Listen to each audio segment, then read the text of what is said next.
thank you all for being here to learn a little bit about the PDC. So I hope everyone can hear me all right. And I'm going to go ahead and go to the presentation screen. Give me one moment. And here we go. Yeah. Right. Okay, great. So, yes, we are here for the PDC, the Pineau de Charentes, the spirited wine from France. All right. So, oops. Oh, let's see. Get this to. That's You just need to click in here. Okay, click in here. Let's see. There we go. Okay, beautiful. Okay, I'll hit that. All right, so you already know about the PDX Cocktail Week website and Facebook page and Instagram. But here's Pineau Academy, a couple of hashtags for you. I am Ms. Franky on Facebook. On Insta, I'm drinking.violet. So just in case you want to tag away or not, it's up to you. All right, so I just want to tell you a little bit about, I just want to tell you a little bit about how I got into Pineau de Charentes. It was really quite by accident, like the way Pineau came about, because I was working I was about to enter a competition, and I was working in a bar and just looking for, I don't know if you've ever done this, where you're staring, staring at the back bar, just looking for like, what am I going to put in this drink? What am I going to put? So, and we had those fridges that you could see through, those glass fridges, and I saw the bottle of Pineau there, and I went, well, I didn't even know it was Pineau. I just saw this bottle, I didn't know what it was, realize what it was. So I went and picked it up, tasted it, didn't know, didn't care. I thought, let me make a drink with this. So I went on and made this cocktail here, which I used actually in 2 competitions. Sorry. And it was simply gin, Pineau de Charentes, and maraschino. The idea was at the time you're supposed to recreate a classic, your version of a classic. So this was a variation on a Martinez. And so this cocktail ended up actually getting me a trip to England and a trip to France. That was my beginning with Pineau. That was 2012. And then since then, and then I kind of forgot about it for a little while. And then I was approached in 2017, I have to shout out this gentleman, Bertrand Blanchet, who asked me to work with Pineau after we'd already been working on Cognac. So it all just came back around in 2017 when I got to go over, visit the region, and learn about the PDC. So that's a little bit of my background. So, all right, now let's talk about the category. So I'm just gonna have a little bit more of my eau de vie. All right, so what is Pineau de Charentes? It is a vin de liqueur, or fortified wine.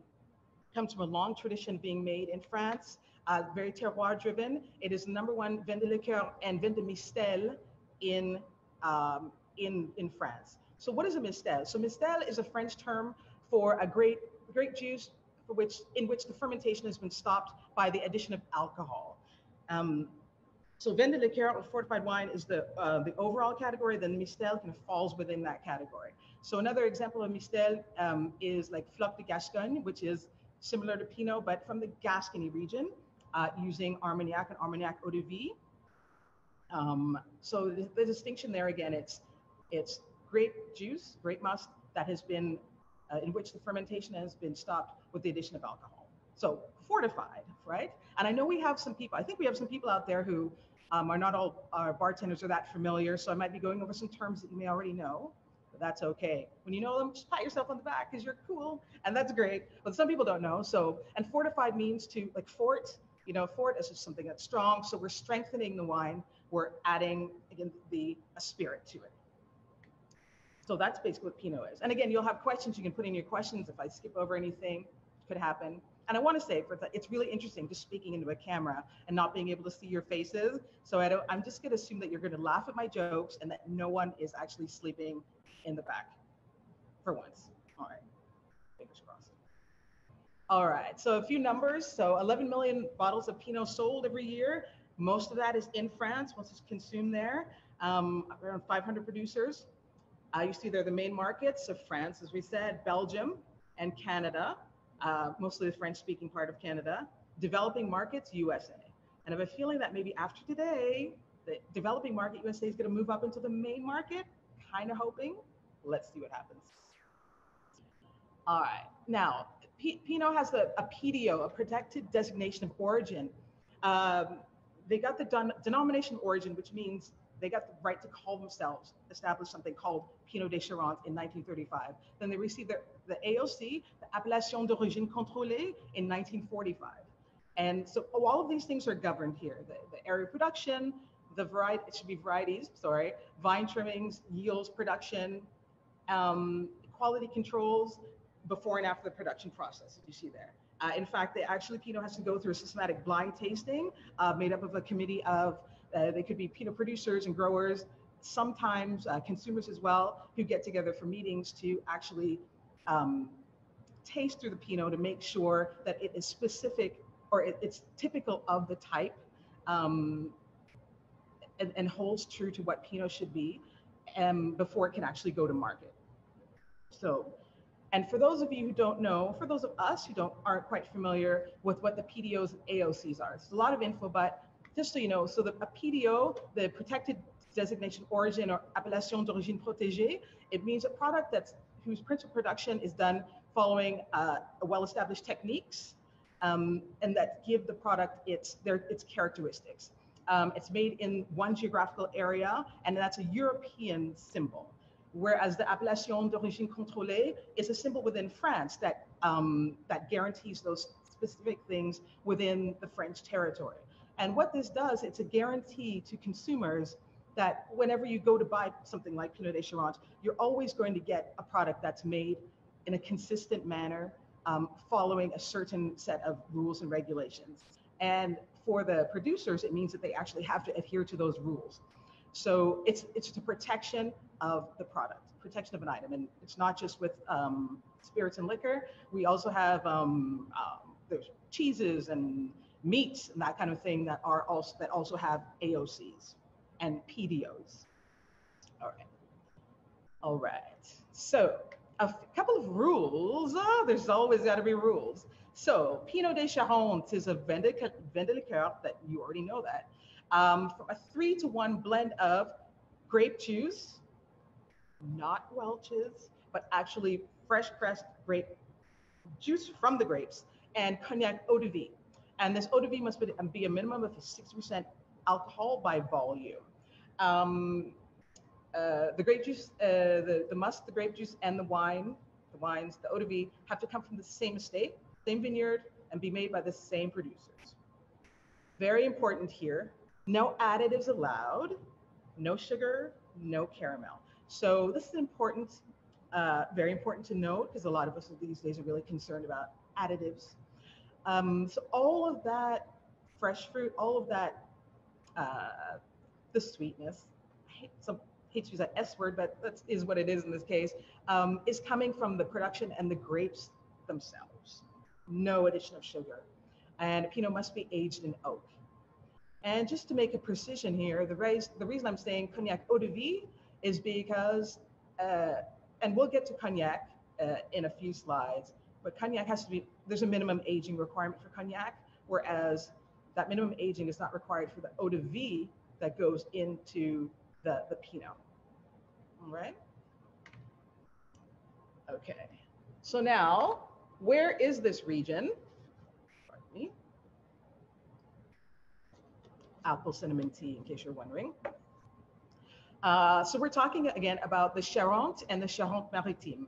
So if you look at this map here, well,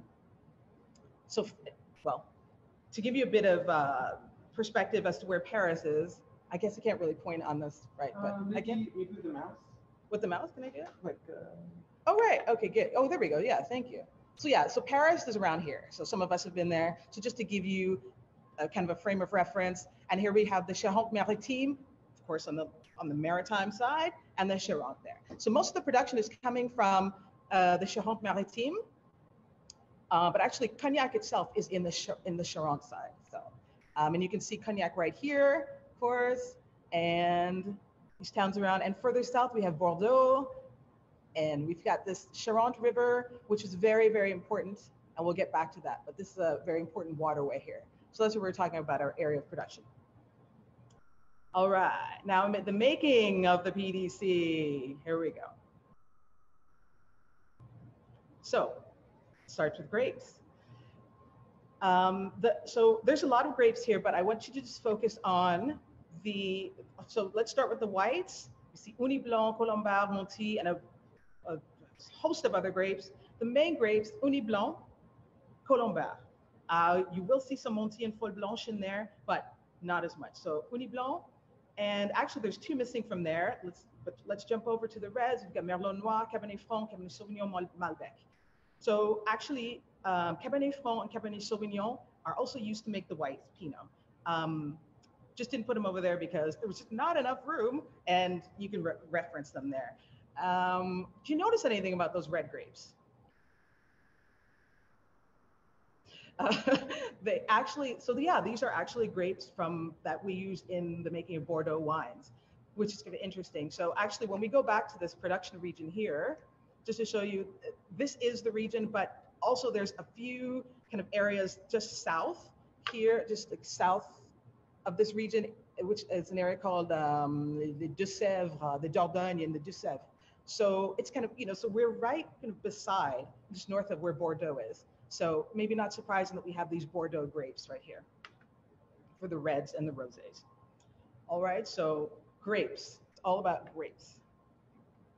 And here we have some Uni Blanc. Actually, I took a couple of these pictures myself. You see what kind of vines are. They're kind of, what kind of grapes? They're low-hanging grapes, a little bit loose.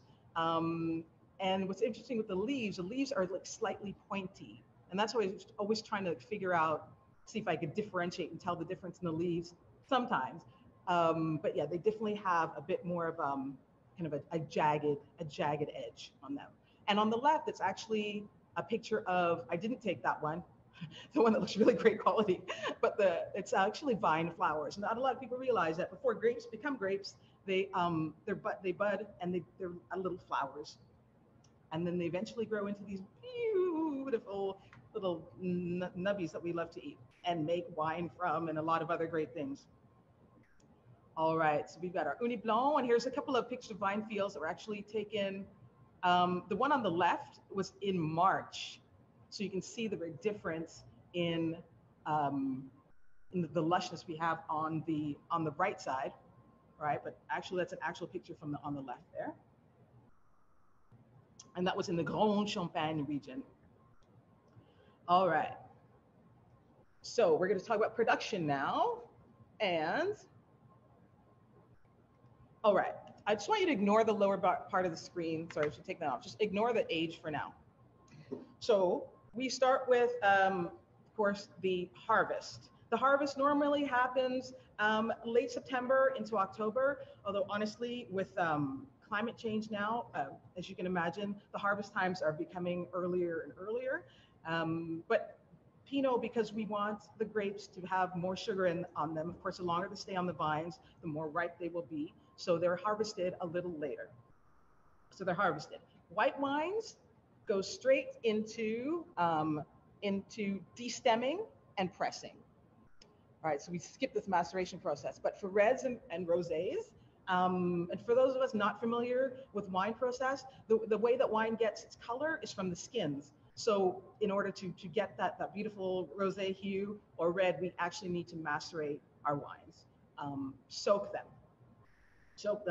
our juice with the skins.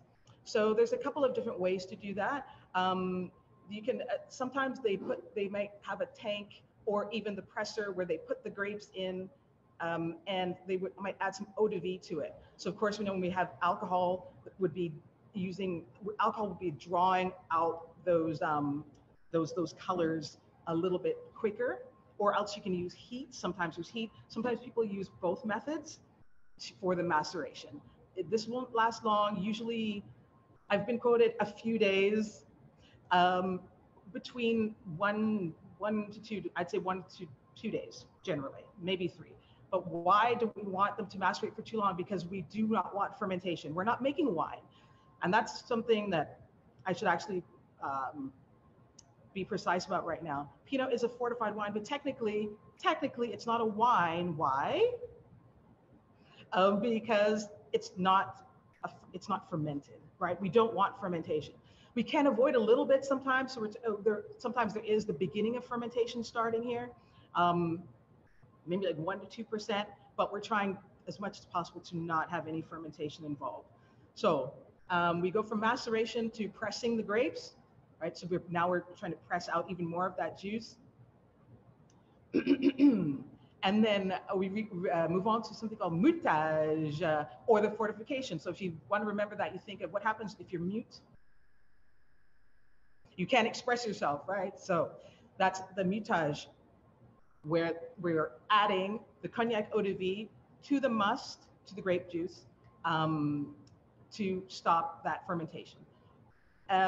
Just for must is, for those of us who don't know, the must is a combination of juice, seeds, skins, sometimes stems as well. So that's the must, or the mu in French, and then that's how we got mutage. So you're actually going to, you're muting the mu. Yeah. Anyway, never mind. No French puns right now.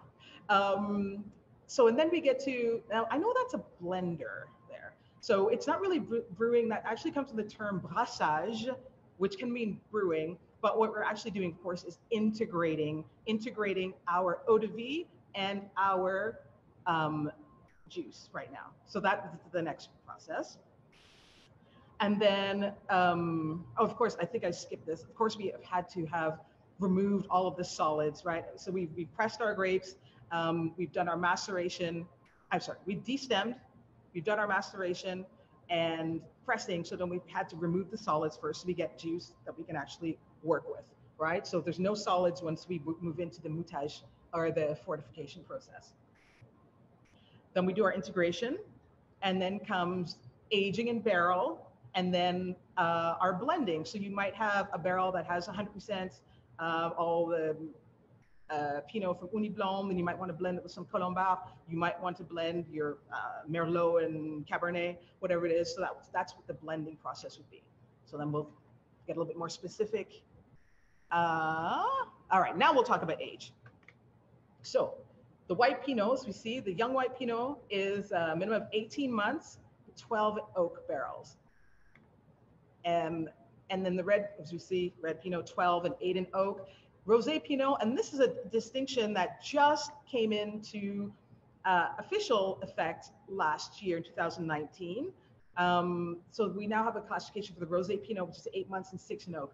So actually prior to about 2008, there was basically white Pinot and Rosé. And there was a little bit of, it wasn't so defined as to what a red or a rosé was. It was basically just kind of based on how long you macerated, the kind of the color. But now we actually have a distinction for length of time in oak. And I do think I forgot to mention that you're probably wondering, well, if it's 8 months in oak, the rest of those 12 months, what was going on? Right after harvest, the Pinot, after it's been fortified, is held in tanks until April of the next year when it could go into barrel. So that's when we start counting the barrel time. And then for Vieux Pinot, and yes, you will get a French lesson today. Vieux, of course, means, we know that from our Vieux Carrés. Vieux means old.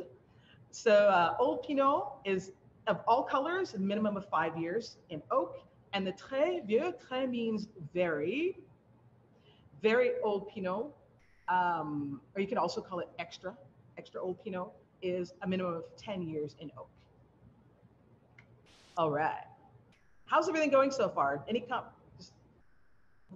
Yay. All right. I can't even see if you're raising your hand, but I'm going to just assume that everyone is nodding and maybe high-fiving each other. Yeah. Oh, but no, I mean, yourself. High-five yourself right now. All right. Okay. Oh, here are actually a couple of photos I took of, these are called foudres, which are large blending tanks or holding tanks for the Pinot. These are generally about 1,000 liters. So yeah, the one on the left is from an area in Petit Champagne, in Reviseur, and the one on the right, I can't remember where I took that, but it looks pretty good to me. All right, so we have to talk. So we've been talking a lot about cognac. I thought I'd just put this in here to talk a little bit about, what cognac is briefly, because cognac class is a whole other Zoom. So on the upper left, this right here, we have, this is actually the Charentes right now, the Charente River that we were talking about. some vines. This is like downtown, the piéton area, the pedestrian area in Cognac. And this is one of the stills here, which we'll get to. And this is, of course, a beautiful, gorgeous glass of a Cognac attack waiting to happen. All right, so Cognac, Pinot, have to come from, as I said, the distinct growing regions of the Charentes and Charente-Maritime. But in those regions, we have the crus, which are the growing areas. So these are the areas of where your grapes vines are coming from. So it basically works like it's like a bullseye starting from the center out. So right here in the center, we have, it's called the Grande Champagne. Surrounded, this is the Petit Champagne here. Our smallest area is called Borderies. We have the Fin Bois, which is the largest production area. Then here are the Bon Bois and the Bois Ordinaire. I just want to point out that sometimes we forget about this area. This area I never used to know before in the old days, that this areas were part of the production region as well, but they are. So these islands right here are also part of our AOC. So you can see down here again where we're talking about. So these are our growing regions. So everything has to come from within these regions. As I said, there's a couple of smaller regions down here, which are also like Bois Ordinaire, but most of it is coming from what we see here. Soil types, mostly argilo-calcareous. What does that mean? Clay and limestone. Calcareous would be the limestone, argile, clay. So that's most, I mean, it differs in certain areas. Of course, as we are out in the Bois Ordinaire, in the maritime region, we're going to get more sand. There's some more flinty soils in there. And underneath the soils, we have like a layer of soft chalk as well, which actually helps to retain water when it rains. So the vines are always going to have some type of moisture. And if anyone has questions about climate, well, it's a mild kind of maritime climate. It doesn't get very, very cold, although, you know, again, things are changing there. I mean, there have been hailstorms that have, you know, devastated crops and vines there. But generally, the climate is quite mild, average 6 hours of sunlight per day. And then double distillation. So distillation, I'm not going to go too far into this, but Cognac has to be double distilled. As you can see, this is kind of a mirror image of the type of stills that we're using, very particular Charentes alembic stills. And I'll just point out that our boiler still had the swan's neck and the condensing coil. Sorry. Here, there we go. Sorry. All have to be made of copper. And this is a discontinuous double distillation. Happens in 2 sections. All right, so just briefly, a little bit, and I said Cognac has to be double distilled, yes. So that was just a brief of Cognac. And maybe I should just tell you that Cognac has to be aged a minimum of 2 years in barrel for your VS. Of course, we have the VSOP, which is a minimum of 4 years. And then we have our XO, which is now, just recently, as of 2018, a minimum of 10 years. But most Cognac eau de vies are aged for much longer than that. So, all right, now about the range of the PDC. Okay, oops, did I go backwards or did I? Okay, sorry. So Pinot Charente can be, like we said, and here goes our French lesson again. Blanc, rouge, rosé, white, red, rosé. Old white, old red, old rosé, and the très of all of them, right? So we don't see a lot of the rouge and rosé so much here, but hopefully that will change due to demand. No pressure, just saying. All right, we went through the grape varieties already. And just to give you an idea of some of the Pinots that are out there, these are actual photos from when I was there in 2017. So these are all the Pinots that I had the pleasure, the task of tasting, to just give you an idea. So these are all of some of the whites. So yeah, we have some of them on the back here that we can show later. So, and then the red rosés. So we went through the varieties, we went through the aging. I will say one thing.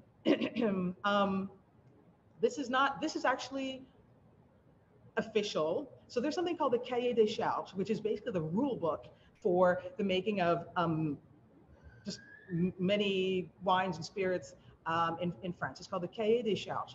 And in this rule book, right now they've updated it to Um, Minimum aging for the Vieux, it's 5 years, but eventually it will be 7 years. It is technically right now, but the Pinots on the market that you're going to see will still be 5 years. And for the Très Vieux, that 10 years is now moving to 12. Not something you need to be concerned about right now, but just FYI, just to show you just what we're talking about here as far as age and as far as, just the thought and the quality that's going into the production of Pinot. Not resting on its laurels to be simply 5 years and 10 years in oak, which is definitely, obviously a long time already. But now we're going even further for 7 and 12 of those. But again, not important. I just wanted, that was just an FYI. Keep it between us. Thank you. All right, so these are some of the reds and rosés that we also get to try here.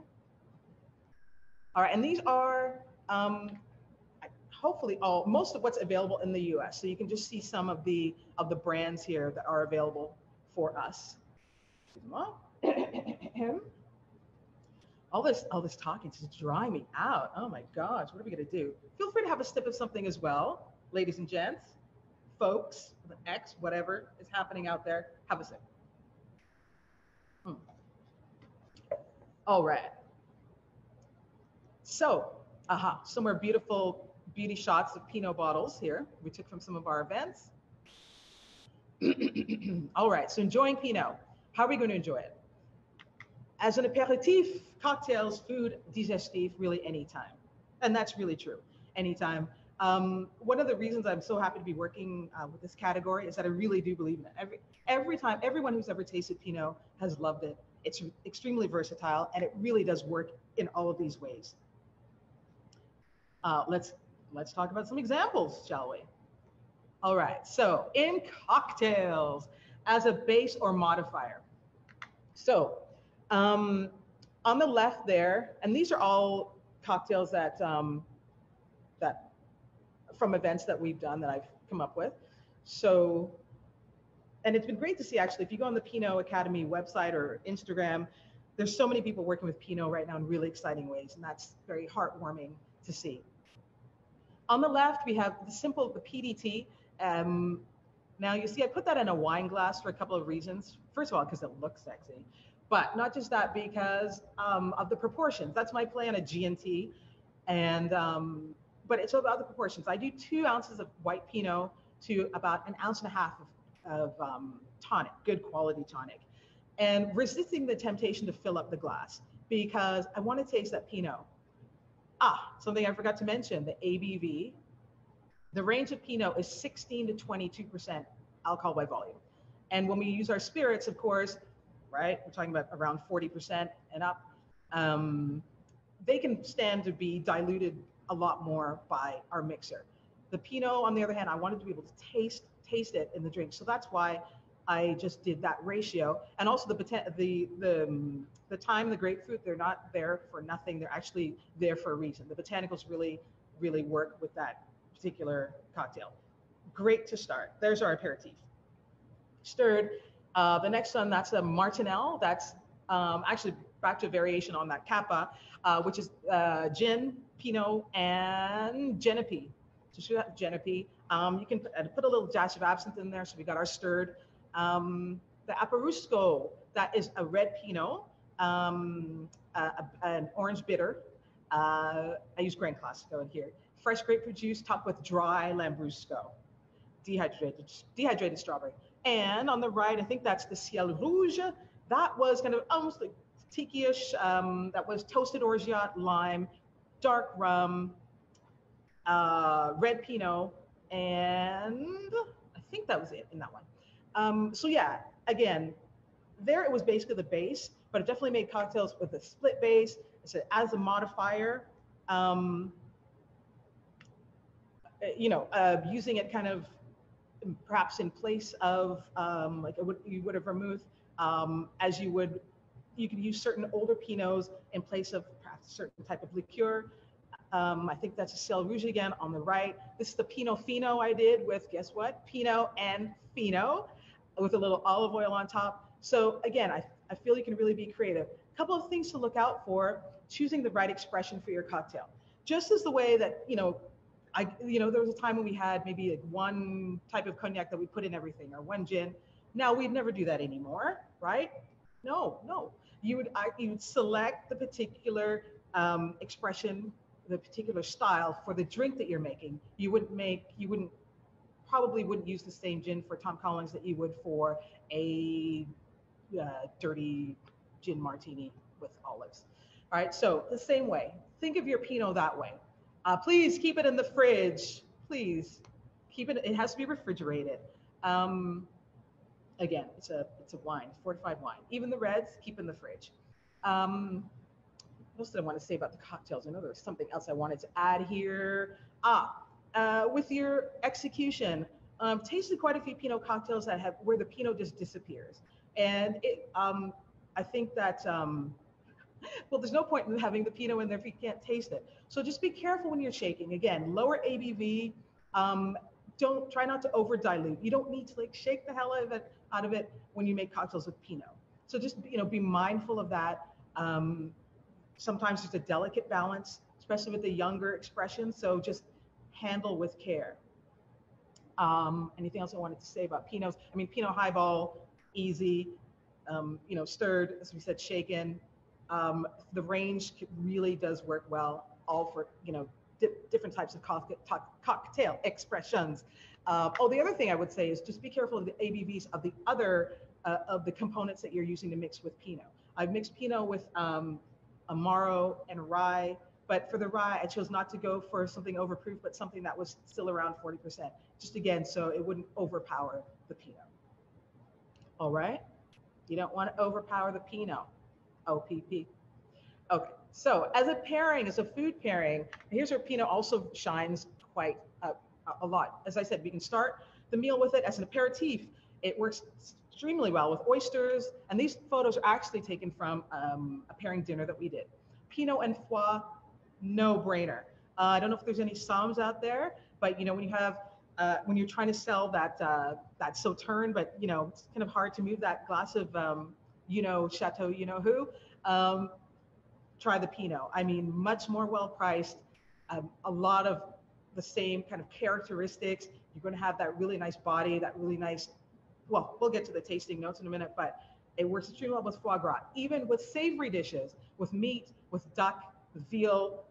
Again, cheese is another easy pair for Pinot, things like pecorino, manchego, the harder cheeses, but also with soft cheeses as well. Can work with mozzarella, flavorful cheeses. With dessert, again, easy. Something like a tarte tatin, like an apple tart. With the white Pinots, anything with stone fruits, like a bear, peach cobbler. And when we get into the red fruits, the red Pinot, then red fruit desserts, chocolate desserts, that kind of thing. And actually, and here are some photos of, just to show off a bit, this dinner that we had at La Ribaudière, which is a Michelin one-star restaurant in Cognac, where every course, the chef is right there, Thierry Verra, and he made us this beautiful, that's actually pictures from our dinner, a gorgeous cantaloupe melon soup, again, white Pinot and melon, and it had some lardon in there, and that was veal with a Pinot, I think, in the sauce, and the dessert had Pinot, I think, on the side with that one. And again, there's your cheese cart. So just, choose one. You're not going to go far wrong.